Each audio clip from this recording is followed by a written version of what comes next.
Hello everyone, hello students, welcome to my channel mind your exam. आज के इस video में हम पाइथन के सेट डेटा सेट के बारे में या डेटा टाइप के बारे में पढ़ेंगे। सेट एक डेटा टाइप है जो कि सीक्वेंस टाइप की कैटेगरी में आता है। सीक्वेंस टाइप के और डेटा टाइप्स हमने पढ़े हैं जैसे लिस्ट्स और टपल्स और स्ट्रिंग्स, तो आप वो वीडियोस भी जाके देख सकते हैं अगर आपने वो नहीं देखी हैं और आपकी अंडरस्टैंडिंग अगर आप इम्प्रूव करना चाहते हैं। तो पाइथन सेट की आज की वीडियो में हम देखेंगे कि कैसे हम एक सेट को क्रिएट कर सकते हैं, कैसे उसे डिफाइन करते हैं, सेट यूनिकनेस का क्या कॉन्सेप्ट है और डुप्लीकेट एलिमेंट्स कैसे हम सेट में रख पाते हैं या नहीं। फिर देखेंगे कि सेट की म्यूटेशन की क्या प्रॉपर्टीज़ है, क्या सेट म्यूटेबल डेटा टाइप है या उसके एलिमेंट्स को मॉडिफाई नहीं किया जा सकता। टाइप कास्टिंग भी देखेंगे, कैसे बाकी डेटा टाइप से हम सेट डेटा टाइप में कन्वर्ट कर सकते हैं किसी वेरिएबल या वैल्यू को। इंडेक्सिंग का कॉन्सेप्ट देखेंगे विद रिस्पेक्ट टू सेट। उसके बाद लेंथ फंक्शन की मदद से देखेंगे कि क्या हम सेट की लेंथ या total number of elements find out कर सकते हैं या नहीं, और क्या स्लाइसिंग और कॉन्कैटिनेशन का कॉन्सेप्ट सेट के लिए पॉसिबल होता है या नहीं। ये सारे टॉपिक्स हम आज की वीडियो में कवर करेंगे। तो स्टार्ट करते हैं।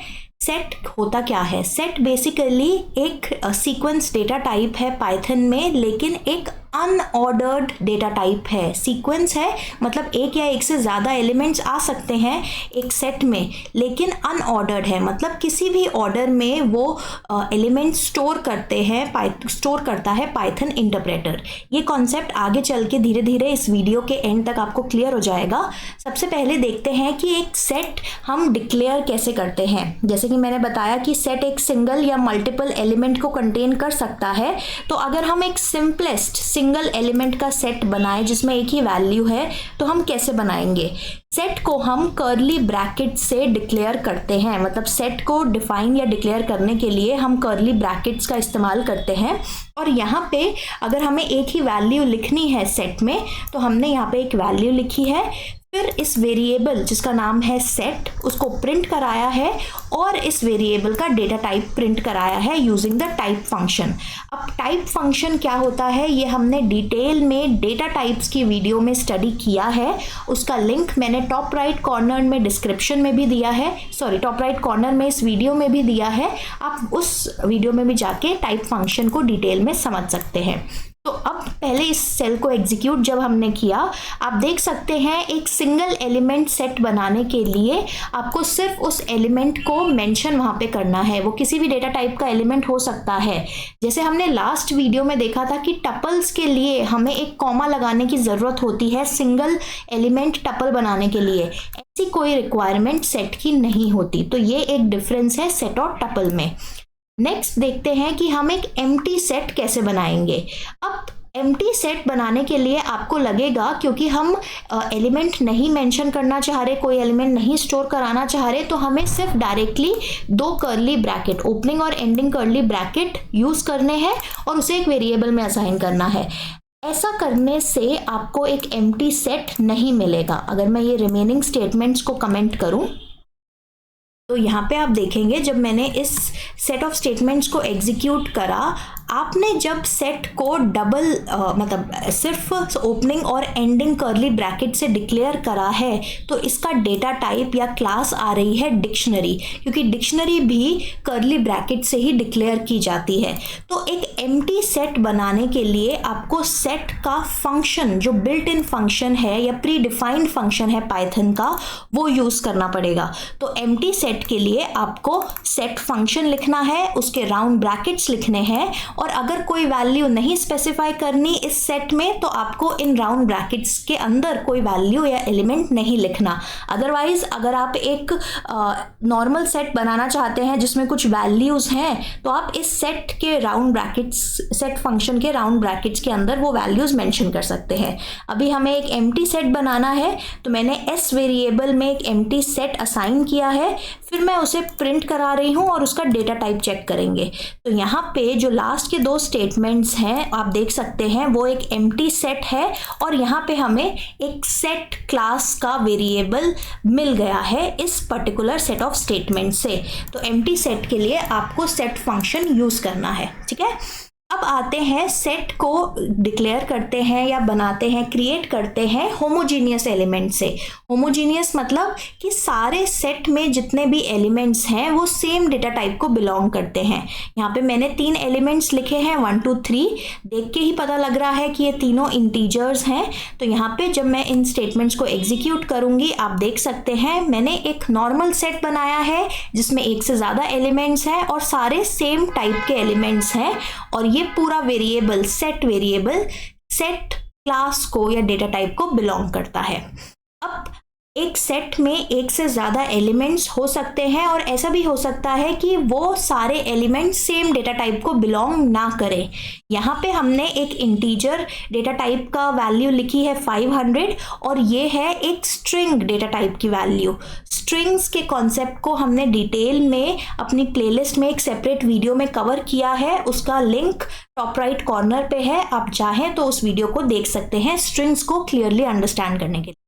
तो यहाँ पे मैंने जो सेट वेरिएबल बनाया है उसमें एक ऐसा सेट है जिसमें 2 डिफरेंट टाइप्स की वैल्यू है। अब इस सेट को जब मैं प्रिंट कराऊंगी तो आप देख सकते हैं ये क्लास सेट को ही बिलोंग करता है और इसके एलिमेंट्स हैं 500 और वीडियोस। ठीक है, अब एक कॉन्सेप्ट देखते हैं। अगर हमने कहा कि सेट के अंदर हम डिफरेंट डेटा टाइप्स के एलिमेंट्स को स्टोर कर सकते हैं, तो क्या इसका मतलब है कि हर डेटा टाइप के एलिमेंट को स्टोर किया जा सकता है सेट के अंदर? सेट का कोई भी एलिमेंट किसी भी डेटा टाइप का हो सकता है क्या? तो इसके लिए एक एग्जाम्पल देखते हैं। यहाँ पे मैंने एक सेट बनाया है जिसका पहला एलिमेंट इंटीजर है। सपोज इसे फ्लोट में चेंज कर देते हैं, इंटीजर का ऑलरेडी एग्जाम्पल हमने ले लिया था। तो यहाँ पे पहला एलिमेंट मेरा इंटीजर है और सेकंड एलिमेंट जो है वो एक लिस्ट है। लिस्ट को डिटेल में हमने एक सेपरेट वीडियो में पढ़ा है, उसको समझा है, उसका लिंक टॉप राइट कॉर्नर पे है, आप चाहें तो उसे देख सकते हैं। अब यहाँ पे जब मैं सेट क्रिएट कर रही हूँ, जब मैं इसे प्रिंट कराती हूँ और उसका डेटा टाइप प्रिंट कराती हूँ, तो आप देख सकते हैं कि पाइथन इंटरप्रेटर ने हमें एक एरर दिया है। और एरर क्या कह रहा है? एरर कहता है type error unhashable type list. इसका क्या मतलब है?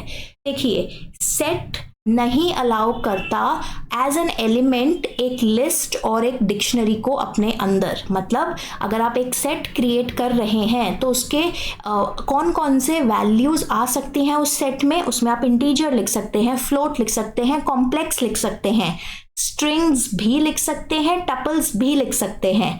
लेकिन एक सेट के अंदर एज एन एलिमेंट एक लिस्ट, एक डिक्शनरी या खुद एक सेट नहीं आ सकता। तो ये टाइप एरर है। और ये क्यों ऐसा होता है? क्योंकि ये तीनों ही डेटा टाइप्स, लिस्ट, डिक्शनरी और सेट, म्यूटेबल डेटा टाइप्स होते हैं। ये चेंज किए जा सकते हैं, इनकी वैल्यूज को चेंज किया जा सकता है। तो ये एक प्रॉपर्टी है सेट की जो आपको याद रखनी है। अदरवाइज जब भी आप एक ऐसा सेट बनाना चाहेंगे जिसके एलिमेंट में ये तीनों डेटा टाइप के वैल्यूज हैं, तो वो आपको ऐसा एरर देगा। ठीक है, नेक्स्ट कॉन्सेप्ट पे आते हैं, सेट यूनिकनेस। सेट की एक बहुत ही इंटरेस्टिंग और स्टैंडिंग आउट प्रॉपर्टी ये है कि बाकी सब डेटा टाइप में हम डुप्लीकेट वैल्यूज स्टोर करा सकते हैं, लेकिन सेट में चाहे हम सेट को डिक्लेयर करते टाइम डुप्लीकेट वैल्यूज लिखे, लेकिन जब पाइथन इंटरप्रेटर उसे क्रिएट करेगा, उसे एग्जीक्यूट करेगा इस स्टेटमेंट को, तो वो सिर्फ यूनिक वैल्यूज ही रखेगा। यानी अगर आपने सेट बनाते टाइम एक एलिमेंट को मल्टीपल टाइम्स लिखा है, तो जब वो सेट क्रिएट होगा पाइथन इंटरप्रेटर के थ्रू, तो वो डुप्लीकेट एलिमेंट्स रिमूव हो जाएंगे, एक एलिमेंट एक ही बार आएगा आउटपुट में। तो अगर हम यहाँ पे इन स्टेटमेंट्स को कमेंट करें और पहला सेट ऑफ स्टेटमेंट एग्जीक्यूट करें, यहाँ पे सेट में मैंने एलिमेंट्स लिखे हैं 1 2 2 बार आ रहा है, 3 3 बार आ रहा है और 4 और 5 एक एक बार आ रहे हैं। मैंने यहाँ पे प्रिंट कराया है सेट और उसका डेटा टाइप। तो आप देख सकते हैं जब मैंने सेट को प्रिंट कराया, ऑल्दो ओरिजिनली मैंने कितने एलिमेंट्स डिक्लेयर करे थे, 1 2 3 4 5 6 7 8, और यहाँ पे डुप्लीकेट्स रिमूव करने के बाद सिर्फ 5 एलिमेंट्स बचे हैं, ठीक है। तो सेट ऑटोमेटिकली डुप्लीकेट्स को रिमूव कर देता है। अब एक इंटरेस्टिंग एग्जांपल देखते हैं। इस सेकंड वाले एग्जांपल में यहाँ पे मैंने 3 वैल्यूज लिखी हैं एक सेट में। पहली वैल्यू है इंटीजर 500, दूसरी वैल्यू है स्ट्रिंग वीडियोस और तीसरी वैल्यू है फ्लोट 500.0। जब मैं इसका सेट बनाऊंगी और इसे प्रिंट कराऊंगी स्टेटमेंट के थ्रू, तो आप देखिए यहाँ पे भी पाइथन इंटरप्रेटर इतना स्मार्टली काम करता है कि 500 जो कि इंट टाइप है और 500.0 जो कि एक फ्लोट टाइप है, बट उनकी एक्चुअल वैल्यू, न्यूमेरिक वैल्यू तो 500 ही है। तो इसीलिए ये डुप्लीकेसी भी सेट ने रिमूव करी है। तो आपको ध्यान रखना है, इस टाइप की यूनिकनेस सेट हमेशा मेंटेन करते हैं पाइथन में, ठीक है। नेक्स्ट कॉन्सेप्ट पे आते हैं और चेक करते हैं कि क्या सेट एक म्यूटेबल डेटा टाइप है या एक इम्यूटेबल डेटा टाइप है। अब म्यूटेबल डेटा टाइप, जैसे कि मैंने लास्ट वीडियोस में भी समझाया है, टपल की लास्ट वीडियो में भी हमने डिटेल में समझा था म्यूटेबल और इम्यूटेबल। आप उस वीडियो को भी टॉप राइट कॉर्नर से रेफर कर सकते हैं। म्यूटेबल डेटा टाइप वो होता है जिसको हमने, अगर हम एक डेटा टाइप का वेरिएबल क्रिएट कर दिया, उसके एलिमेंट्स असाइन कर दिए और उन एलिमेंट्स को अगर डिफाइन करने के बाद हम चेंज कर पा रहे हैं, तो वो एक म्यूटेबल डेटा टाइप है। मतलब जैसे लिस्ट के वीडियो में हमने देखा था कि लिस्ट के एलिमेंट्स को आपने एक लिस्ट क्रिएट कर दी, उसके बाद अगर आपने लिस्ट के एलिमेंट्स को चेंज करना ट्राई किया तो वो अलाउड है पाइथन में। लेकिन टपल्स की और स्ट्रिंग्स की वीडियो में हमने ये देखा था कि वो दोनों ही इम्यूटेबल डेटा टाइप्स हैं। सेट के केस में चेक करते हैं कि क्या म्यूटेबल प्रॉपर्टी होल्ड ट्रू करती है या नहीं। अब देखिए, अगर हमने एक यहाँ पे सेट डिक्लेयर करा है 10, 20, 30, 40, 50, ये 5 एलिमेंट्स हैं और मैं ट्राई करती हूँ कि सेट की एक वैल्यू जो कि पहली वैल्यू है, जो कि इंडेक्स वैल्यू 0 से डिनोट होती है। इंडेक्सिंग का कॉन्सेप्ट ये होता है कि हर एलिमेंट को एक इंडेक्स वैल्यू या एक पोजीशन असाइन होती है।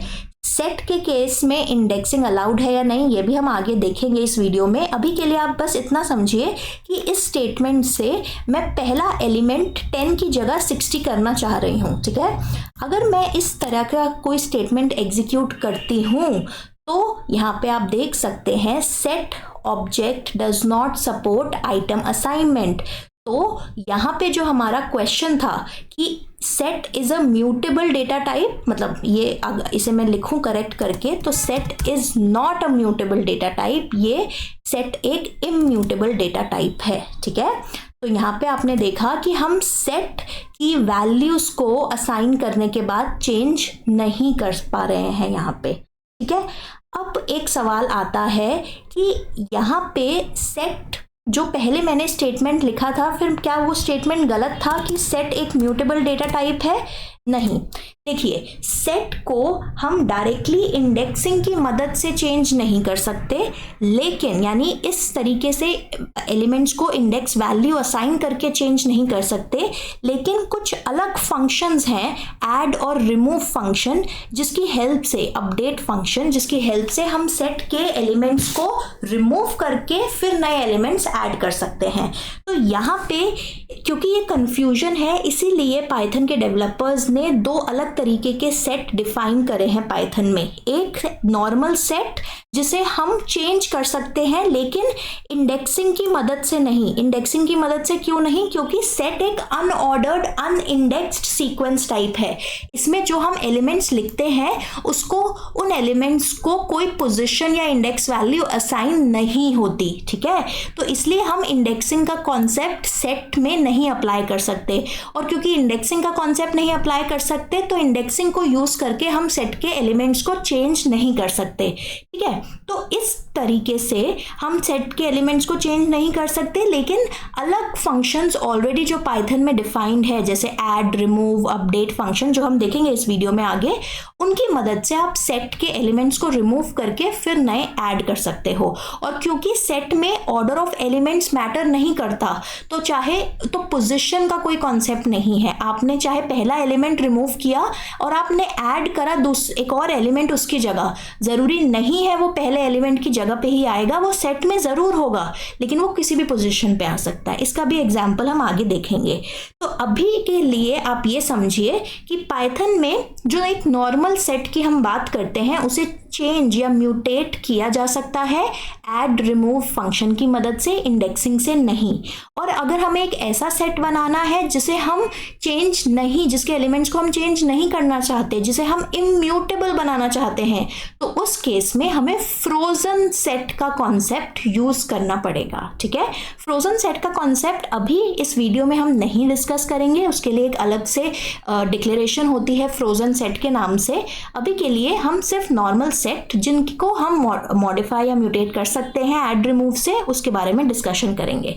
तो यहाँ पे हम देखते हैं कि अगर ये हमारा सेट था और इसमें से मुझे पहला एलिमेंट रिमूव करना है 10, तो मैं कौन सा फंक्शन यूज करूंगी? पाइथन का बिल्ट इन फंक्शन रिमूव।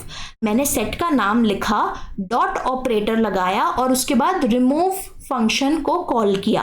अब मुझे सेट के कौन से एलिमेंट को रिमूव करना है वो मुझे यहाँ पे ब्रैकेट में बताना पड़ेगा। ठीक है, नहीं तो ये अगर हम यहाँ पे ब्रैकेट बाकी सारे स्टेटमेंट्स को कमेंट आउट करते हैं और ये भी रिमूव कर देते हैं, तो इसे जब मैंने एग्जीक्यूट किया, आप देखिए ओरिजिनल सेट था, रिमूव करने के बाद प्रिंट कराते हैं। ओके, तो जब आपके पास ओरिजिनल सेट था 10, 20, 30, 40, 50, मैंने बताया था कि एलिमेंट्स ऑर्डर्ड नहीं होते। तो ऑल्दो आपने इंक्रीजिंग ऑर्डर में एलिमेंट्स को सेट में डिफाइन किया था, लेकिन सेट जब प्रिंट हुआ है तो इस सेम ऑर्डर में एलिमेंट्स नहीं आ रहे पर सारे एलिमेंट्स आ रहे हैं। फिर आपने रिमूव फंक्शन को कॉल किया पर उसमें कोई एलिमेंट पास नहीं किया, इसीलिए यहाँ पे पाइथन ने एरर दिया है कि सेट का जो रिमूव फंक्शन है वो एटलीस्ट एक आर्ग्यूमेंट तो लेगा, एक वैल्यू तो आप उसे बताओ ना कि कौन सा एलिमेंट रिमूव करना है। तो इसीलिए आप यहाँ इस सेट में से जो भी एलिमेंट रिमूव करना चाहते हैं, अगर मैं पहला एलिमेंट रिमूव करना चाहती हूँ 10, उस एलिमेंट की वैल्यू मैंने यहाँ पे लिखी है और फिर प्रिंट कराया है सेट को। तो यहाँ पे 10 जो था वैल्यू वो इस सेट से रिमूव हो गई है। ठीक है, अब आते हैं, अगर मुझे एक नई वैल्यू ऐड करनी है सेट में, ऐड के लिए हमारे पास फंक्शन है ऐड, लेकिन ऐड फंक्शन की एक ड्रॉबैक या डिसएडवांटेज है कि ये एक सिंगल वैल्यू एक टाइम पे ही ऐड करेगा, एक से ज़्यादा वैल्यूज नहीं ऐड कर सकता ये, और अगर हम कॉमा करके यहाँ पे लिखेंगे तो वो एरर आएगा। तो ऐड की जगह आप अपडेट फंक्शन भी यूज़ कर सकते हैं। अपडेट फंक्शन अलाउ करता है कि आप एक से ज़्यादा एलिमेंट्स एक बार में सेट में ऐड कर पाओ और वो सारे एलिमेंट्स आपको एज अ लिस्ट यहाँ पे पास करने पड़ेंगे। वो एज अ लिस्ट सेट में नहीं ऐड होंगे, लेकिन अपडेट फंक्शन में जो आपको जितने भी एलिमेंट्स ऐड करवाने हैं वो एज अ लिस्ट पास करने होंगे। तो अगर हम यहाँ पे देखते हैं, जब मैंने सेट डॉट एड 60 करा, उसके बाद सेट डॉट अपडेट 70, 80 करा, तो यहाँ पे जो फाइनल सेट हमने प्रिंट करा है उसमें नए एलिमेंट 60, 70 और 80 तीनों आ गए हैं। ठीक है, और ये इंडिपेंडेंटली किसी भी जगह पे ऐड हो सकते हैं इनसाइड द सेट। ठीक है, तो ये था सेट को मॉडिफाई करने का या ऐड और रिमूव करने का तरीका उसके एलिमेंट्स को। अब देखते हैं एक कॉन्सेप्ट जिसमें हमने पहले भी देखा है कि लिस्ट, डिक्शनरी और सेट की मदद से, मतलब इन तीनों डेटा टाइप्स को क्या हम सेट का मेंबर बना सकते हैं या नहीं। तो यहाँ पे मैंने एक लिस्ट डिक्लेयर करी है, 5, 6, 7 उसके एलिमेंट्स हैं, एक टपल डिक्लेयर करा है, 1 और 2 उसके एलिमेंट्स हैं, एक स्ट्रिंग है और एक डिक्शनरी है। ठीक है, अब मैं एक सेट बनाना चाह रही हूँ TS, जिसमें सेट के मैंने ब्रैकेट्स लिखे हैं और जो मेरा टपल है 1, 2 और जो स्ट्रिंग है वो 2 एलिमेंट्स मैं बना रही हूँ अपने सेट के। ठीक है, तो मैंने एक सेट डिक्लेयर करा है जिसमें 2 एलिमेंट्स है, पहला है टपल T और दूसरा है स्ट्रिंग S। जब मैं इन स्टेटमेंट्स को एग्जीक्यूट करूंगी, आप देख सकते हैं यहाँ पे एक नया सेट बन गया है जिसमें ये 2 एलिमेंट्स आ गए हैं, स्ट्रिंग और टपल, और इसका डेटा टाइप है सेट। ठीक है, नॉर्मल सा स्टेटमेंट है, इसमें कोई बड़ी बात नहीं है, हमने सीख ही लिया है। अब नेक्स्ट सेट ऑफ स्टेटमेंट्स को एग्जीक्यूट करना शुरू करते हैं धीरे धीरे। यहाँ पे मैं एक सेट बनाना चाह रही हूँ लिस्ट की मदद से, यानी एक सेट है जिसमें एक एलिमेंट मैं चाहती हूँ और वो एलिमेंट होगा अब मेरी list L 5 6 7 as a list आ जाना चाहिए सेट में। जब मैं इन स्टेटमेंट को एग्जीक्यूट करूंगी तो आप देखेंगे कि एरर आएगा, वही error, type error, unhashable type list, मतलब लिस्ट को आप एक सेट का मेंबर नहीं बना सकते। सिमिलरली डिक्शनरी के लिए चेक करते हैं। डिक्शनरी के लिए मैंने यहाँ पे एक वेरिएबल बनाया है y को एक सेट की तरह डिक्लेयर करा है और उसका एक एलिमेंट लिखा है d। मेरा क्या है? d मेरी एक डिक्शनरी है। अगर मैं इन स्टेटमेंट को एग्जीक्यूट करूंगी, आप दोबारा देख सकते हैं यहाँ पे इन स्टेटमेंट पे एरर आया है अनहैशेबल टाइप डिक्शनरी, मतलब सेट अपने अंदर डिक्शनरी टाइप का कोई एलिमेंट अलाउ नहीं करेगा। अब एक लास्ट चीज भी देख लेते हैं, जो मैंने स्टेटमेंट बताया था कि क्या सेट में खुद सेट आ सकता है या नहीं। यहाँ पे हमने एक नया सेट बनाया था TS। अब मैं चाह रही हूँ एक नया सेट बनाना जिसका नाम है Z, और उसमें मैं एक सेट ऐड करना चाह रही हूँ एज एन एलिमेंट। तो जब मैं इन स्टेटमेंट्स को एग्जीक्यूट करूँगी, आप दोबारा देख सकते हैं इन 2 लाइन्स पे एरर आया है कि अनहैशेबल टाइप सेट। तो सेट अपने अंदर as an element list, dictionary और सेट को अलाउ नहीं करता। ठीक है, ऑल राइट। नेक्स्ट कॉन्सेप्ट पे आते हैं, टाइप कास्टिंग। टाइप कास्टिंग का कॉन्सेप्ट हमने पिछली वीडियोस में पढ़ा है, स्ट्रिंग्स की वीडियो में, स्ट्रिंग में नहीं, हमने लिस्ट में और सेट में, टपल्स में पढ़ा है। तो बेसिकली टाइप कास्टिंग का मतलब ये होता है एक डेटा टाइप से दूसरे डेटा टाइप में कन्वर्ट करना। क्योंकि हम सेट की वीडियो देख रहे हैं तो हम चाह रहे हैं किसी और डेटा टाइप को सेट में हम कन्वर्ट कर पाएं। अब यहाँ पे कैच ये है कि जिस डेटा टाइप को हम कन्वर्ट कर रहे हैं उसके एलिमेंट्स को इंडिविजुअली और सेपरेटली पिक किया जाता है और फिर सेट बनाया जाता है। ठीक है, तो सपोज हमने देखा कि सेट में एक लिस्ट नहीं हो सकती, लेकिन एक सेट में लिस्ट के एलिमेंट्स तो हो सकते हैं। ठीक है, तो ये थोड़ा स्मार्ट टेक्निक है टाइप कास्टिंग की, जिसमें हम, अगर हमारे पास एक लिस्ट है तो लिस्ट के सिर्फ एलिमेंट्स को पिक करके एक सेट बनाएंगे। टाइप कास्टिंग हम कैसे करते हैं? सेट नाम का एक pre defined built in function है पाइथन का, जो हमें यूज करना है। इसके राउंड ब्रैकेट्स में हम वो लिस्ट पास करेंगे जिसके एलिमेंट्स को यूज करके हम एक सेट बनाना चाह रहे हैं। तो यहाँ पे एक नॉर्मल लिस्ट है जिसमें एलिमेंट्स हैं इंटीजर्स, जिसका हम सेट बनाना चाह रहे हैं और स्टोर करा रहे हैं सेट 1 में।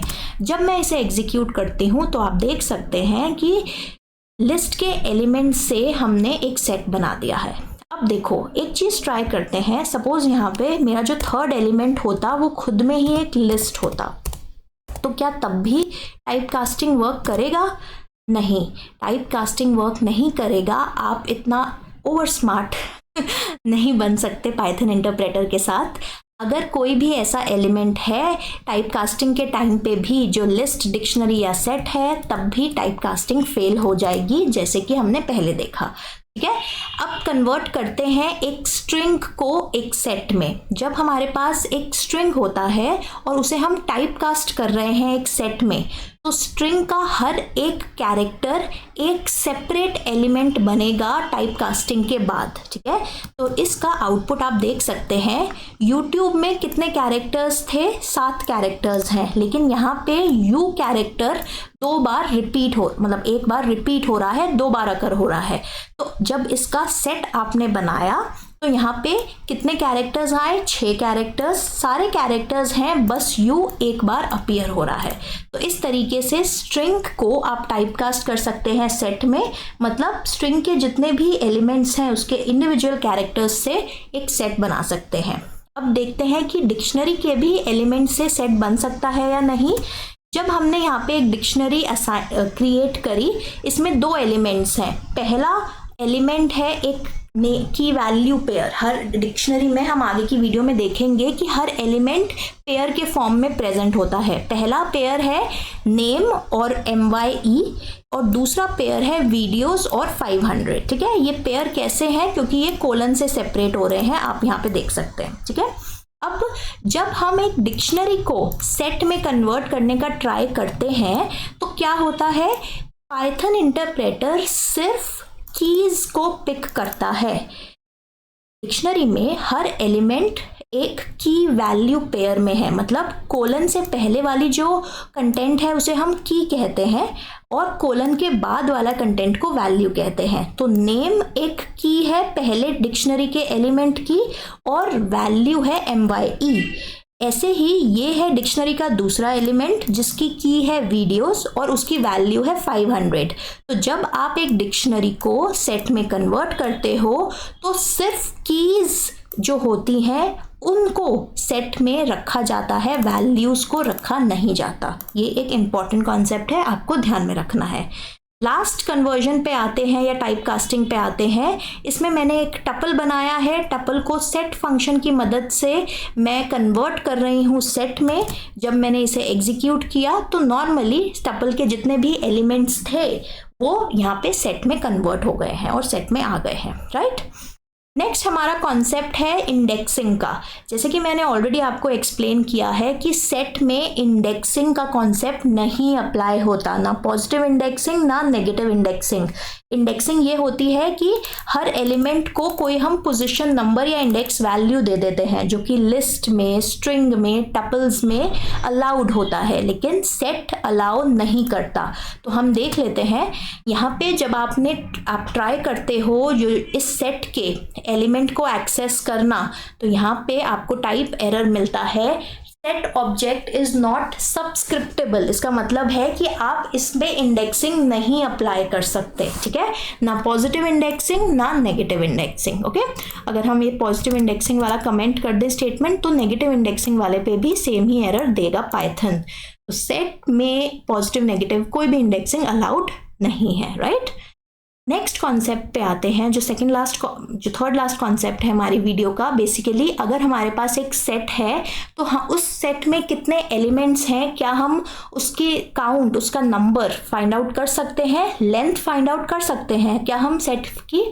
तो हम देखते हैं लेंथ नाम का जो प्री डिफाइंड फंक्शन है उसे हमने जब सेट पे कॉल किया, मतलब जो लेंथ फंक्शन है उसके राउंड ब्रैकेट्स में वो वेरिएबल हमने पास किया जिसकी लेंथ हमें फाइंड आउट करनी है। तो फिर हमारा वेरिएबल था सेट जिसमें ये सारी वैल्यूज थी और आप देख सकते हैं कि सेट पे लेंथ फंक्शन अप्लाई हम कर सकते हैं। जो लेंथ थी सेट की 5, यानी 5 डिफरेंट एलिमेंट्स हैं, वो वैल्यू लेंथ नाम के इस वेरिएबल में सेव हो गई और जब हमने प्रिंट स्टेटमेंट को एग्जीक्यूट करा तो वो यहाँ पे 5 वैल्यू आपको दिख रही है। तो लेंथ फाइंड आउट करने के लिए आप पाइथन का लेंथ फंक्शन यूज कर सकते हैं और अप्लाई कर सकते हैं सेट पे। नेक्स्ट कॉन्सेप्ट आता है स्लाइसिंग का। देखो, स्लाइसिंग का मतलब होता है कि जो भी एलिमेंट्स हैं सेट के उनके एक पार्ट को पिकअप करना या रिट्रीव करना या प्रिंट कराना और वो सारा पार्ट कॉन्टिन्यूस होना चाहिए। यानी से पहले 4 एलिमेंट्स या लास्ट के 4 एलिमेंट्स या सेंटर के 5 एलिमेंट्स कॉन्टिन्यूस फॉर्म में अगर आप प्रिंट कराना चाहते हैं। स्लाइसिंग लिस्ट पे भी अप्लाई होता है, स्ट्रिंग पे भी अप्लाई होता है, टपल पे भी अप्लाई होता है, लेकिन स्लाइसिंग का कॉन्सेप्ट सेट पे अप्लाई नहीं होता। क्यों? अगेन क्योंकि इंडेक्सिंग पॉसिबल नहीं है सेट पे। इंडेक्सिंग पॉसिबल क्यों नहीं है? क्योंकि सेट एक अनऑर्डर्ड सीक्वेंस डेटा टाइप है, ऑर्डरिंग नहीं होती, कोई फिक्स पोजीशन या फिक्स इंडेक्स नहीं असाइन होते सेट के एलिमेंट्स को। इसीलिए ना उस पर हम पॉजिटिव नेगेटिव इंडेक्सिंग कर सकते ना उस पर स्लाइसिंग कर सकते, क्योंकि स्लाइसिंग भी इंडेक्स वैल्यूज को ही यूज करती है।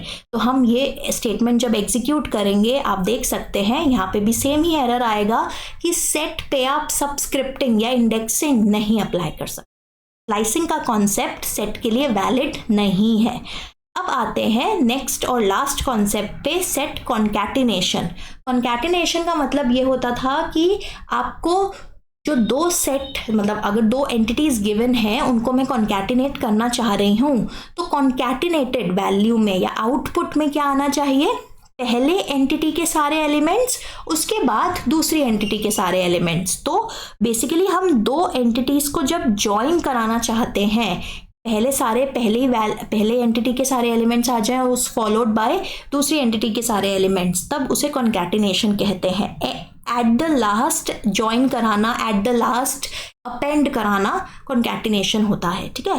अब कॉन्कैटिनेशन पॉसिबल है लिस्ट पे, टपल्स पे भी पॉसिबल है, लेकिन सेट पे कॉन्कैटिनेशन अलाउड नहीं है, क्योंकि जो प्लस ऑपरेटर है वो लिस्ट को कॉन्कैटिनेट, स्ट्रिंग को कॉन्कैटिनेट और टपल्स को कॉन्कैटिनेट करेगा। अगर आपने दो लिस्ट दी है तो दो लिस्ट के बीच में अगर आप प्लस साइन लिखते हैं तो एक नई लिस्ट क्रिएट होगी जिसमें पहले होंगे सारे एलिमेंट्स पहली लिस्ट के और दूसरे उसके बाद होंगे दूसरी लिस्ट के सारे एलिमेंट्स। लेकिन प्लस ऑपरेटर कॉन्कैटिनेशन के लिए सेट पे काम नहीं करता, तो सेट्स के केस में हम कॉन्कैटिनेट नहीं कर सकते वैल्यूज को। तो ये थी आज की वीडियो जिसमें हमने बहुत सारे अलग अलग कॉन्सेप्ट्स पढ़े हैं, indexing, slicing, concatenation, type casting, conversion of a set, conversion of any data type into a set, हमने टाइप एरर का कॉन्सेप्ट देखा, म्यूटेशन का कॉन्सेप्ट देखा, सेट डुप्लीकेसी या यूनिकनेस का कॉन्सेप्ट भी देखा, और कैसे सेट को क्रिएट करते हैं, सेट क्या होते हैं ये भी समझा। तो आई होप ये वीडियो आपके लिए यूज़फुल रही हो। प्लीज़ कमेंट सेक्शन में हमें बताइए कैसी लगी आपको ये वीडियो। जब तक हम नेक्स्ट वीडियो आपके लिए लाते हैं तब तक के लिए thank you for watching. Stay tuned to our channel, like कीजिए वीडियोस को, सब्सक्राइब कीजिए चैनल को, शेयर कीजिए अपने फ्रेंड्स के साथ, क्योंकि नॉलेज बांटने से बढ़ती है। Thank you for watching, till we meet in the next video. Mind your exam.